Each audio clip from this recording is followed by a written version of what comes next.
Halo, perkenalkan nama saya Joko Arles Sitorus, kelas 632B25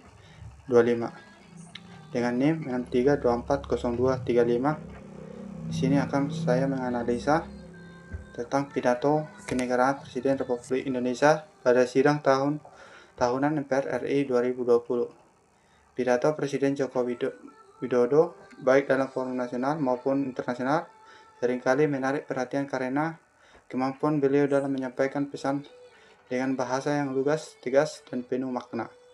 Sebagai seorang pemimpin negara, pidato yang disampaikan oleh Pak Jokowi tidak hanya mencerminkan arah kebijakan pemerintah, tetapi juga menggambarkan cara beliau di dalam berkomunikasi dengan rakyat.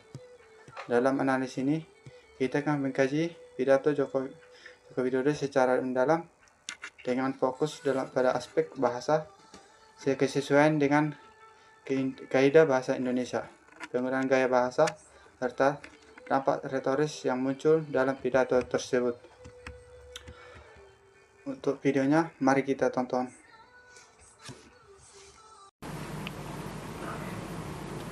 Bismillahirrahmanirrahim. Assalamualaikum warahmatullahi wabarakatuh. Selamat pagi, salam sejahtera untuk kita semuanya. Om Swastiastu, Namo Buddhaya, salam kebajikan. Yang saya hormati Wakil Presiden Republik Indonesia, Bapak Profesor Kiai Haji Ma'ruf Amin, beserta Ibu Wuri Estu Ma'ruf Amin. Yang saya hormati Ketua, para Wakil Ketua, dan para anggota MPR Republik Indonesia. Yang saya hormati Ketua, para Wakil Ketua, dan para anggota DPR Republik Indonesia. Yang saya hormati Ketua, para Wakil Ketua, dan para anggota DPD Republik Indonesia. Yang saya hormati Ketua, para Wakil Ketua, dan para anggota lembaga-lembaga negara. Yang saya hormati Ibu Hajah Megawati Soekarno Putri, Presiden Republik Indonesia kelima. Yang saya hormati Bapak Susilo Bambang Yudhoyono, Presiden Republik Indonesia keenam yang hadir secara virtual. Yang saya hormati Bapak Tri Sutresno dan Bapak Amsahas. Yang saya hormati Bapak Muhammad Yusuf Kalla beserta Ibu Mufidah Yusuf Kalla. Yang saya hormati Bapak Budiono beserta Ibu Herawati Budiono. Yang saya hormati Ibu Hajah Sinta Nuriyah Abdurrahman Wahid. Yang saya hormati Yang Mulia para Duta Besar negara-negara sahabat dan para pimpinan perwakilan badan dan organisasi internasional. Yang saya hormati para Menteri Kabinet Kerja, serta Panglima TNI dan Kapolri. Yang saya hormati para Ketua Umum Partai Politik. Yang saya hormati hadirin, saudara-saudara sebangsa dan setanah air. Semestinya seluruh kursi di ruangan sidang ini terisi penuh, tanpa ada satu kursi pun yang kosong. Semestinya sejak 2 minggu yang lalu, berbagai lomba dan kerumunan penuh kegembiraan, karnaval-karnaval, perayaan peringatan Hari Kemerdekaan diadakan, menyelimuti suasana bulan kemerdekaan ke-75 tahun Indonesia merdeka. Namun, semua yang sudah kita rencanakan tersebut harus berubah total. Semua ini tidak boleh mengurangi rasa syukur kita dalam memperingati 75 tahun Indonesia merdeka. Saudara-saudara sebangsa dan setanah air, sebanyak 215 negara tanpa terkecuali sedang menghadapi masa sulit di tengah pandemi COVID-19. Dalam catatan WHO, sampai dengan tanggal 13 Agustus kemarin, terdapat lebih dari 20,4 juta kasus di seluruh dunia, dengan jumlah kematian di dunia sebanyak 744.000 jiwa. Semua negara, negara miskin, negara berkembang, termasuk negara maju, semuanya sedang mengalami kemunduran karena terpapar COVID. Krisis perekonomian dunia juga terparah dalam sejarah. Di kuartal pertama 2020, pertumbuhan ekonomi negara kita masih plus 2,97%. Tapi di kuartal kedua kita telah berada di minus 5,32%. Ekonomi negara-negara maju bahkan minus belasan persen sampai minus 17-20%. Kemunduran banyak negara-negara besar ini bisa menjadi peluang dan momentum bagi kita untuk mengejar ketertinggalan. Ibarat komputer, perekonomian semua negara saat ini sedang macet, sedang hang.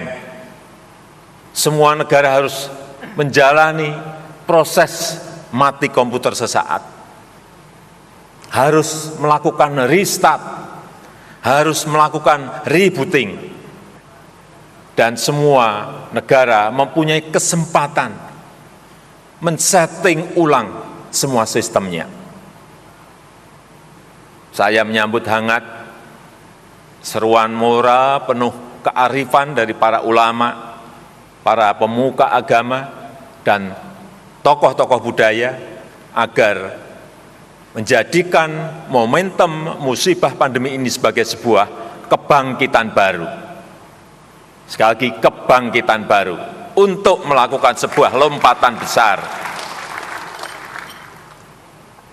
Inilah saatnya kita membenahi diri secara fundamental, melakukan transformasi besar, menjalankan strategi besar di bidang ekonomi, hukum, pemerintahan, sosial, kebudayaan, termasuk kesehatan dan pendidikan. Saatnya kita bajak momentum krisis ini untuk melakukan lompatan-lompatan besar. Pada usia ke-75 tahun ini, kita telah menjadi negara upper middle income country.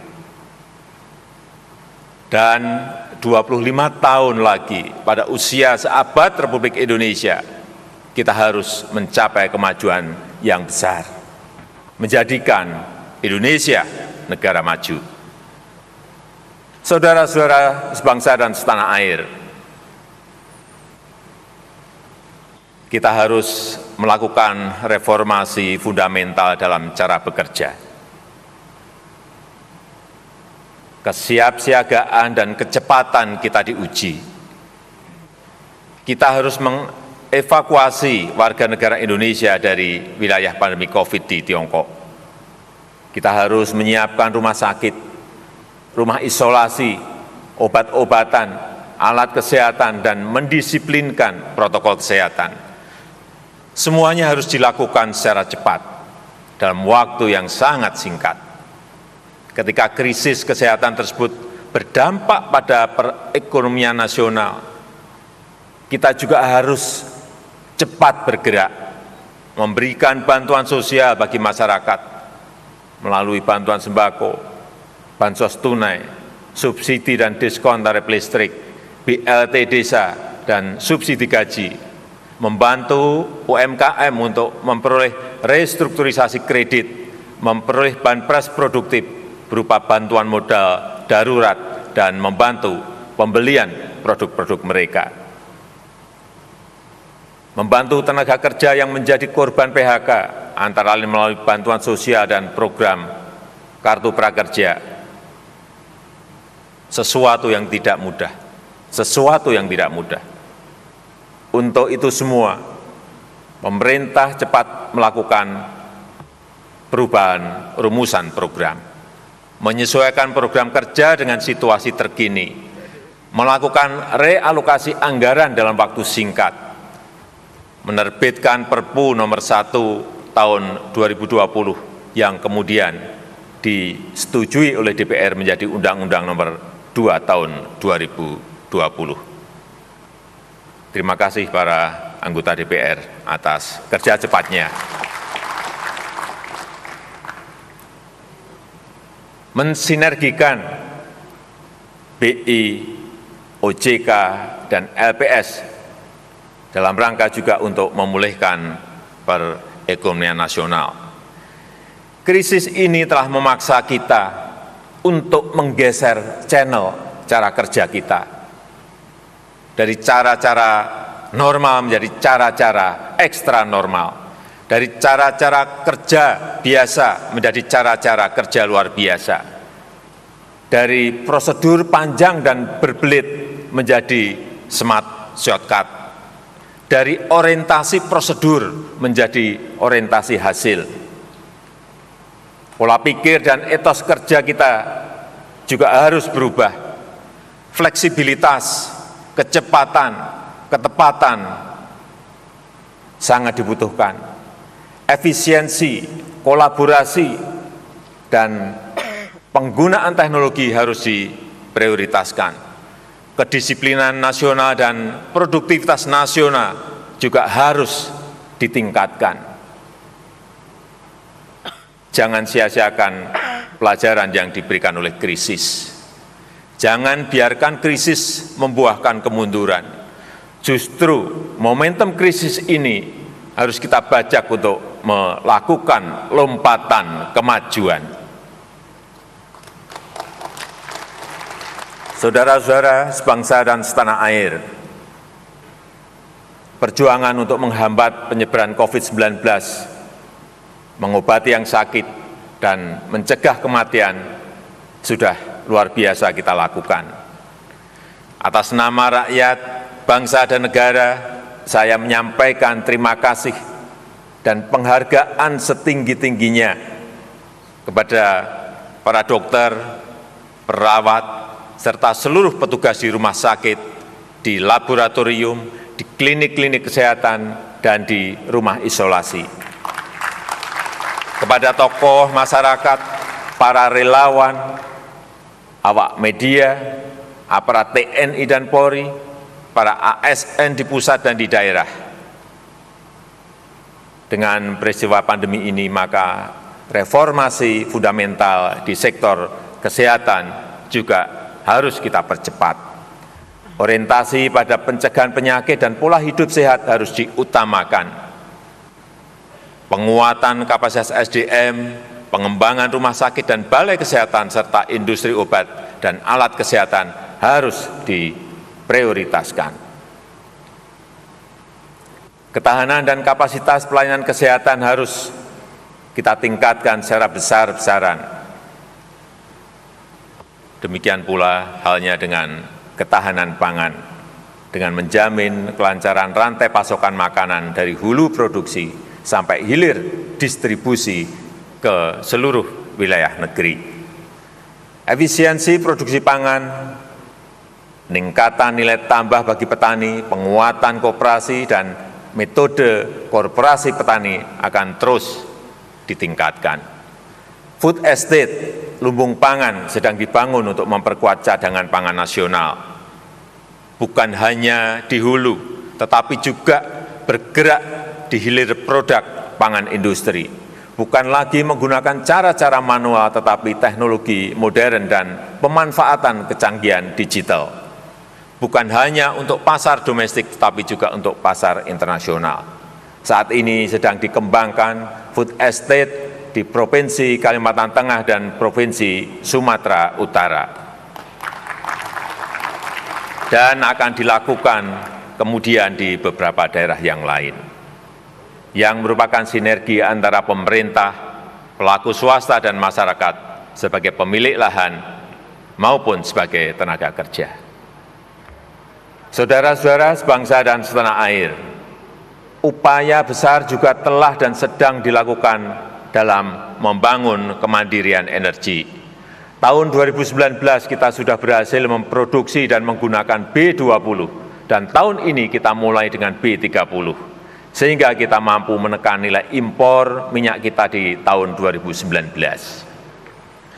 Pertamina bekerjasama dengan para peneliti telah berhasil menciptakan katalis untuk pembuatan D100, yaitu bahan bakar diesel yang 100% dibuat dari minyak kelapa sawit yang sedang uji produksi di 2 kilang minyak kita. Ini akan menyerap minimal 1 juta ton sawit produksi petani untuk kapasitas produksi 20.000 barel per hari. Hilirisasi bahan mentah yang lain juga terus dilakukan secara besar-besaran. Batu bara diolah untuk menjadi metanol dan gas. Beberapa kilang dibangun untuk mengolah minyak mentah menjadi minyak jadi dan sekaligus menjadi penggerak industri petrokimia yang memasok produk industri hilir bernilai tambah tinggi. Biji nikel telah bisa diolah menjadi ferronikel, stainless steel slab, lembaran baja, dan dikembangkan menjadi bahan utama untuk baterai lithium. Hal ini akan memperbaiki defisit transaksi berjalan kita, meningkatkan peluang kerja, dan mulai mengurangi dominasi energi fosil. Hal ini akan membuat posisi Indonesia menjadi sangat strategis dalam pengembangan baterai lithium, mobil listrik dunia, dan produsen teknologi di masa depan.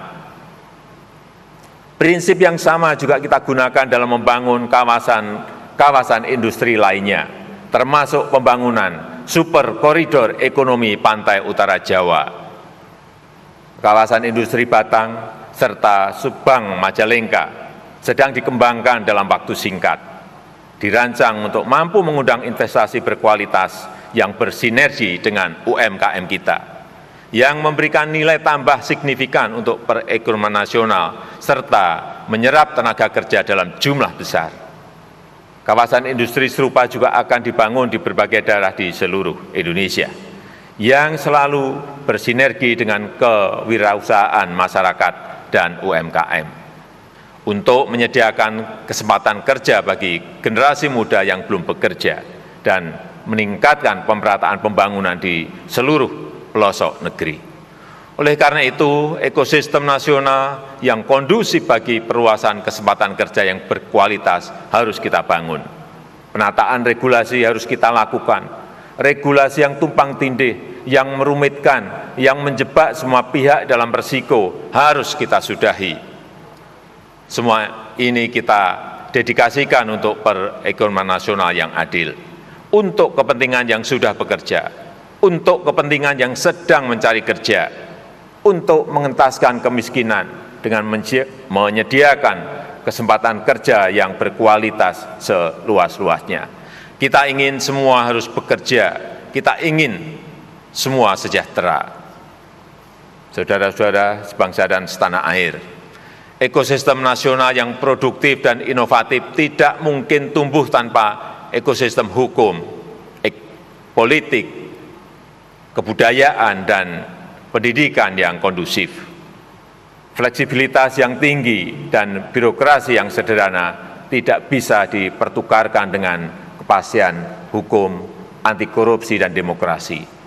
Semua kebijakan harus mengedepankan ramah lingkungan dan perlindungan HAM. Kecepatan dan ketepatan tidak bisa dipertukarkan dengan kecerobohan dan kesewenang-wenangan. Pemerintah tidak pernah main-main dengan upaya pemberantasan korupsi. Upaya pencegahan harus ditingkatkan melalui tata kelola yang sederhana, transparan, dan efisien, dan hukum harus ditegakkan tanpa pandang bulu. Penegakan nilai-nilai demokrasi juga tidak bisa ditawar. Demokrasi harus tetap berjalan dengan baik tanpa mengganggu kecepatan kerja dan kepastian hukum, serta budaya adiluhung bangsa Indonesia. Agenda Pilkada 2020 harus tetap berjalan dengan disiplin tinggi dalam menjalankan protokol kesehatan. Nilai-nilai luhur Pancasila, Negara Kesatuan Republik Indonesia, persatuan dan kesatuan nasional tidak bisa dipertukarkan dengan apapun juga. Kita tidak bisa memberikan ruang sedikitpun kepada siapapun yang menggoyahkannya. Sistem pendidikan nasional harus mengedepankan nilai-nilai ketuhanan yang berkarakter kuat dan berakhlak mulia serta unggul dalam inovasi dan teknologi. Saya ingin semua platform teknologi harus mendukung transformasi kemajuan bangsa. Peran media digital yang saat ini sangat besar harus diarahkan untuk membangun nilai-nilai kemanusiaan dan kebangsaan. Semestinya perilaku media tidak dikendalikan untuk mendulang klik dan menumpuk jumlah like, tapi seharusnya didorong untuk menumpuk kontribusi bagi kemanusiaan dan kepentingan bangsa. Ideologi dan nilai-nilai luhur bangsa tidak boleh dipertukarkan dengan kemajuan ekonomi. Bahkan kemajuan ekonomi jelas membutuhkan semangat kebangsaan yang kuat. Kita harus bangga terhadap produk Indonesia. Kita harus membeli produk dalam negeri. Kemajuan Indonesia harus berakar kuat pada ideologi Pancasila dan budaya bangsa. Saudara-saudara sebangsa dan setanah air, hadirin sekalian yang berbahagia, tujuan besar tersebut hanya bisa dicapai melalui kerjasama seluruh komponen bangsa dengan gotong royong, saling membantu dan saling mengingatkan dalam kebaikan dan tujuan yang mulia. Demokrasi memang menjamin kebebasan, namun kebebasan yang menghargai hak orang lain. Jangan ada yang merasa paling benar sendiri dan yang lain dipersalahkan. Jangan ada yang merasa paling agamis sendiri. Jangan ada yang merasa paling Pancasilais sendiri. Semua yang merasa paling benar dan memaksakan kehendak, itu hal yang biasanya tidak benar.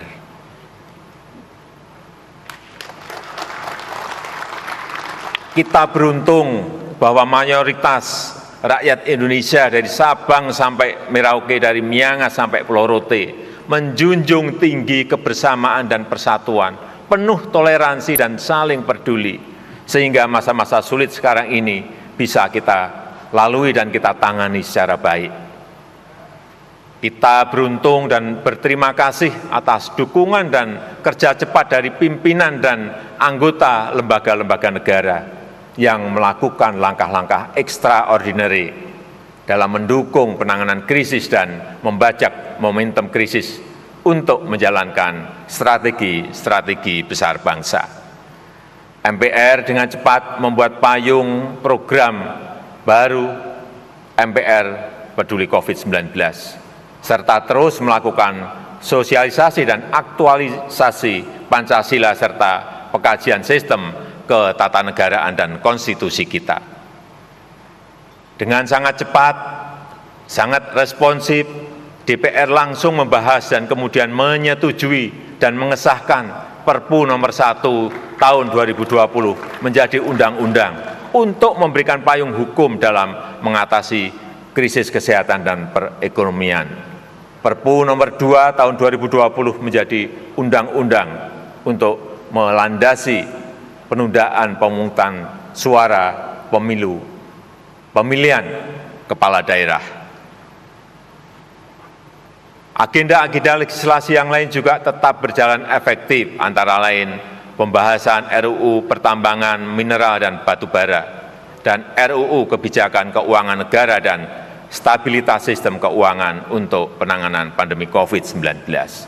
Respon cepat juga dilakukan oleh DPD terhadap permasalahan mendesak yang dihadapi oleh daerah, mulai dari pemberdayaan ekonomi rakyat melalui BUMDes, peningkatan daya saing daerah, dan dukungan penerapan protokol kesehatan, dengan menyiapkan 9 RUU usul inisiatif DPD dan beberapa agenda lain sesuai bidang tugas DPD.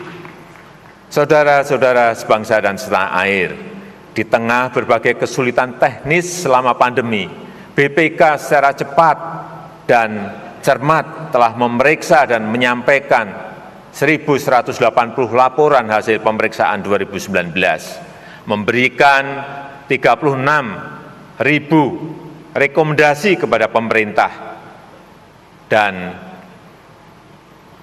memerintahkan penyetoran ke kas negara senilai 1,39 triliun rupiah. Tugas internal yang berat tersebut tidak mengganggu agenda BPK untuk melanjutkan perannya sebagai pemeriksa eksternal pada badan-badan internasional, serta keanggotaannya pada Independent Audit Advisory Committee di bawah PBB. Demikian pula halnya dengan Mahkamah Agung yang menjamin kecepatan pelayanan persidangan di era pandemi. Penyediaan layanan persidangan virtual dengan menggunakan aplikasi e-court dan e-litigasi telah mempercepat persidangan di luar persidangan terbuka dan tatap muka, guna terus memperluas akses bagi para pencari keadilan. MA terus menambah layanan pos bantuan hukum dan memodernisasi manajemen perkara melalui layanan pengadilan elektronik. Hal ini membuat MA berhasil memangkas tunggakan sisa perkara secara signifikan. Keberhasilan MA tersebut juga berkat dukungan dari Komisi Yudisial secara kewenangannya, sesuai dengan kewenangannya. Pengusulan calon hakim agung, calon hakim ad hoc tipikor, dan calon hakim ad hoc hubungan industrial tetap berjalan lancar. Demikian pula halnya dengan pelaksanaan program peningkatan kapasitas hakim, pemantauan persidangan, investigasi dan advokasi hakim. Sepanjang tahun 2019 hingga Juni 2020, KY telah menangani 1.584 laporan masyarakat dan merekomendasikan 225 penjatuhan sanksi. Kecepatan dan kecermatan Mahkamah Konstitusi juga sangat patut kita apresiasi. MK juga terus memperbaiki tata kelola dan meningkatkan pemanfaatan layanan elektronik guna melayani masyarakat dalam mencari keadilan. MK telah berhasil mempercepat jangka waktu penyelesaian perkara pengujian undang-undang dari waktu penyelesaian 101 hari kerja per perkara di 2017 menjadi rata-rata 59 hari kerja per perkara. Sepanjang tahun 2019 hingga awal 2020, MK telah menyelesaikan 122 perkara pengujian undang-undang. Pada saat yang sama, perluasan kerja sama di dalam maupun di luar negeri pun terus ditingkatkan. MK aktif menginisiasi dan mengkoordinir berbagai kegiatan di tingkat regional maupun di tingkat global, agar sistem hukum kita dijadikan rujukan bagi negara-negara demokrasi di berbagai penjuru dunia. Saudara-saudara sebangsa dan setanah air, masih banyak langkah-langkah besar yang harus kita lakukan.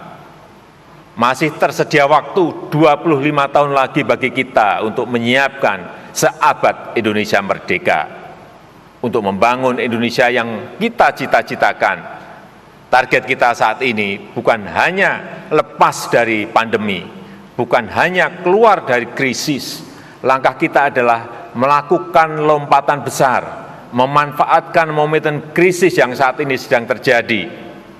Krisis memberikan momentum bagi kita untuk mengejar ketertinggalan, untuk melakukan lompatan transformasi besar dengan melaksanakan strategi besar.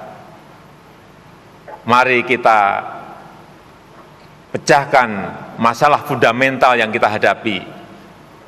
Kita lakukan lompatan besar untuk kemajuan yang signifikan. Kita harus bajak momentum krisis ini. Kita harus serentak dan serempak memanfaatkan momentum ini, menjadikan Indonesia setara dengan negara-negara maju, menjadikan Indonesia maju yang kita cita-citakan. Dirgahayu Republik Indonesia, Dirgahayu Negeri Pancasila, Merdeka! Terima kasih. Wassalamualaikum warahmatullahi wabarakatuh. Om Santi Santi Santi Om. Namo Buddhaya. Salam kebajikan.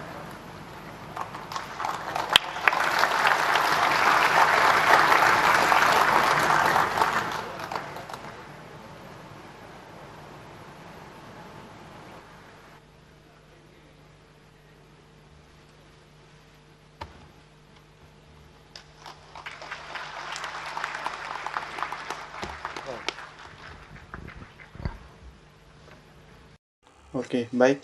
Pidato ini mencakup isu-isu penting terkait dengan pembangunan nasional, tantangan yang dihadapi Indonesia dalam pandemi COVID-19, serta kebijakan pemerintahan di bidang ekonomi dan sosial. Yang ke-1, struktur kalimat dalam pidato Bapak Joko Widodo, yaitu struktur kalimat dalam pidato Presiden Joko Widodo cenderung terorganisir dengan baik dan mematuhi kaidah bahasa Indonesia yang benar. Pidato ini biasanya dibangun dengan paragraf-paragraf yang jelas. Setiap kalimatnya struktur dengan subjek, predikat, objek, dan keterangan yang mudah diikuti oleh audiens. Contoh, kita harus bergerak cepat untuk menciptakan peluang baru, menciptakan lapangan kerja, dan memastikan pemulihan ekonomi yang lebih cepat. Pada kalimat ini, kita dapat melihat struktur kalimat yang sangat sederhana dan mudah dipahami. Subjek adalah kita, prediksinya adalah harus bergerak cepat, dengan objeknya adalah peluang baru dan lapangan kerja, yang diikuti dengan keterangan yang memberikan arah dan tujuan dari tindakan yang harus diambil, memastikan pemulihan ekonomi yang lebih cepat. Yang kedua, kesesuaian dengan kaidah bahasa Indonesia. Sebagai pidato kenegaraan, pidato Presiden Joko Widodo sangat memperhatikan penggunaan bahasa Indonesia yang baku. Dalam hal ini, Joko Widodo cenderung menggunakan ejaan yang benar, kata-kata baku, dan mengikuti aturan tata bahasa yang berlaku.